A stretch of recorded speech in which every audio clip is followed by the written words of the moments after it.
Hi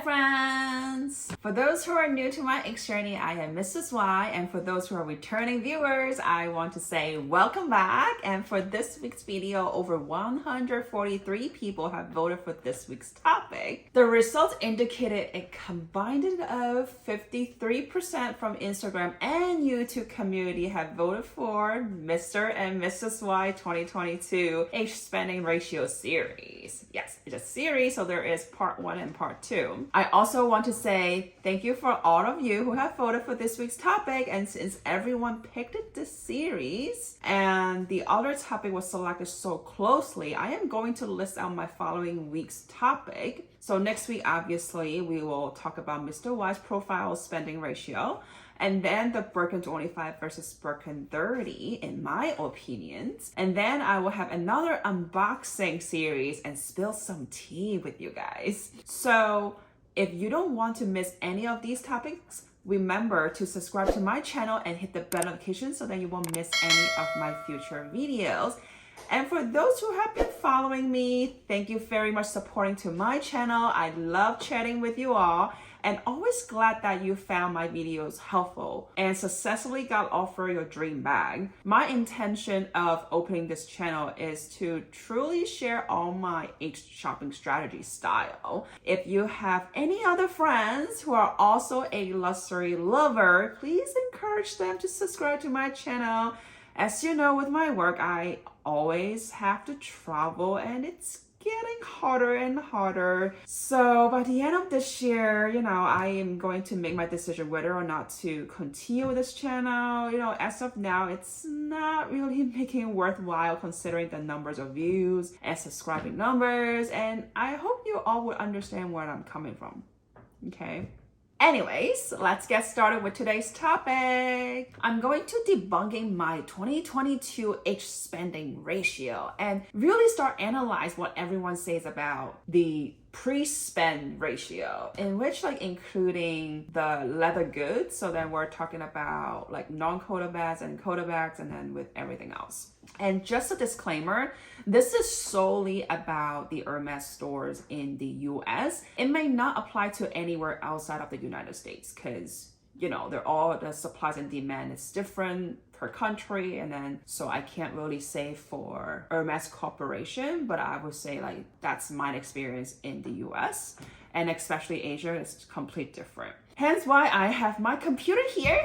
And because I need some cheat sheet to show you guys, some charts. So in case you are new to this channel, Mr. Y and I shop at different boutiques. And Mr. Y shopped at the Madison flagship store, and I shop at a local mid-sized boutique. So in my standpoint, it may apply to some similar mid-sized boutique. I wouldn't say the same as, any of the smaller boutique, because obviously, smaller boutique, they probably have less inventory. So let's look at this chart. And as you can see, 61% of my entire purchase of 2022 are the leather bags, which include my mini Constance, my Garden Party 36, and my Birkin 25. My second biggest purchase category is 14% in homes department, followed by jewelry with 8%. And then I spend about 6% on scarf, like a silk department, and then 5% on shoes, and then 2% in equestrian and petite H as well, also 2%. And then the rest of it, like the small leather good, beauties, and ready to wear, is technically just 1% each, okay? That's just how my chart looks like right now, right? And then you see my leather good, like my 3 bags that I purchased last year, the ratio is bigger than any other purchase at different departments. So here's one thing that we are looking at. And then now, let's look at my monthly purchase percentage. So I am only gonna start with January to December. I'm not gonna talk much about 2021 purchase you know, with my journey at my local boutique, I technically started really late in 2021, but that's just, you know, the beginning of a relationship. But it's, you know, ultimately it's really about, you know, January to December. And think about 2021, you know, there weren't a lot of things that we could purchase. I think I only purchased like a tulle and a scarf. I think that's about it. So I wouldn't count those in too much. So let's look at 2022 January. I only spent like 3.9% about you know, just other department stuff. I don't remember exactly what it was, but it wasn't too big compared to my entire ratio. It's very small.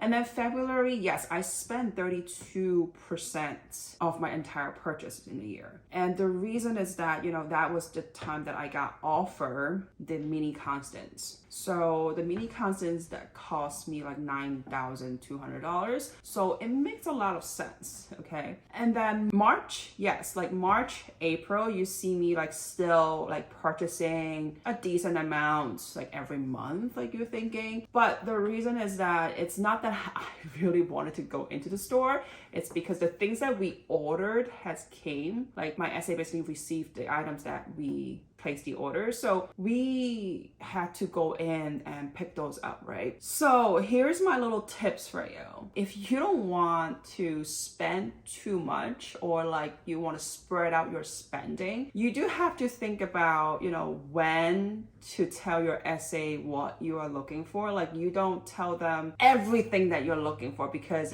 if your SA like my SA who does their homework, you know, like they will basically really take whatever you want into heart, and as soon as it comes in, even though it wasn't really ordering for you, like it may be like an extra pieces, they would think of you and then they would contact you right away, and then that's what you see, like you're almost like spending every month. Okay, so like at April I was like, oh no, like we're spending again. So in May we kind of like, you know, stop a little bit, and then in June we spent about like 8.5% on, you know, other things, not bags really. July we also stopped. I think July also when I got really busy as well. August I believe something came in as well, so I spent 1.17%, and then September I spent 3.49%. Okay, so from March till September I basically did not purchase any bags. Okay, maybe like one small leather good or like shoes. That's about it. Like I didn't spend any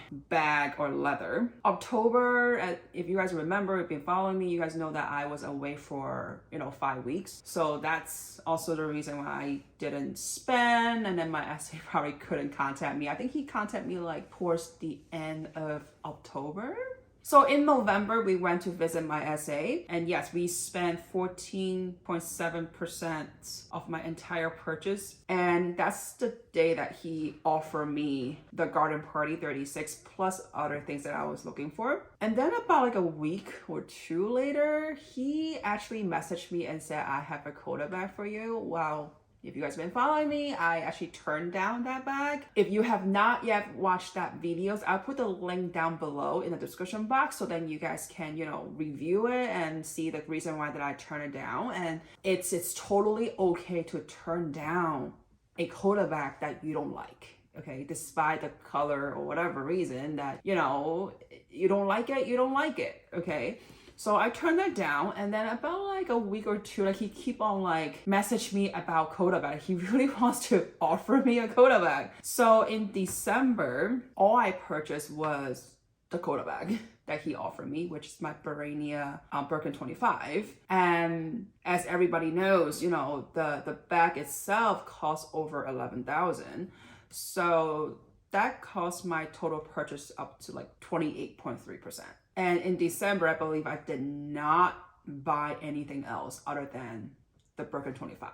So now let's also look at, like, without the Coda bag, what is the true ratio of not including Coda bag? Like, how much that I am spending on non-bag items.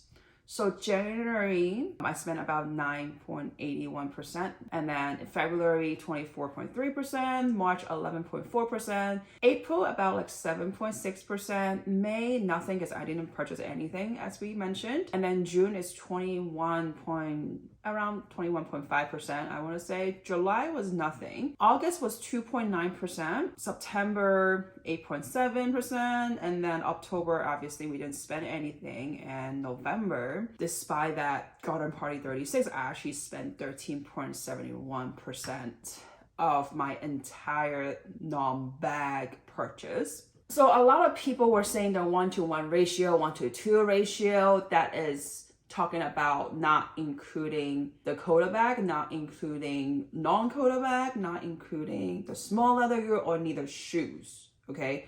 Like these 4 category does not include in your pre-spend ratio, right? And in my case, you look at my monthly spend and all that, it doesn't go like that. Basically, I have 61%, it's all leather. And the rest of it, it's, other departments. And leather good itself, honestly, like it's pricier anyways, So like to me, this is not really about, 1-to-1 ratio. I truly believe that in the US, it's really about your relationship building. And you truly show that you actually like the item and that's why you purchase. And that you're not buying because of this pre-spend ratio. Because if your SA really sees you that you're taking that strategy approach, some SA will take advantage of you. We will be talking about like, they will expect you to spend that much. So I've mentioned like 61% of my entire purchase are the leather bags.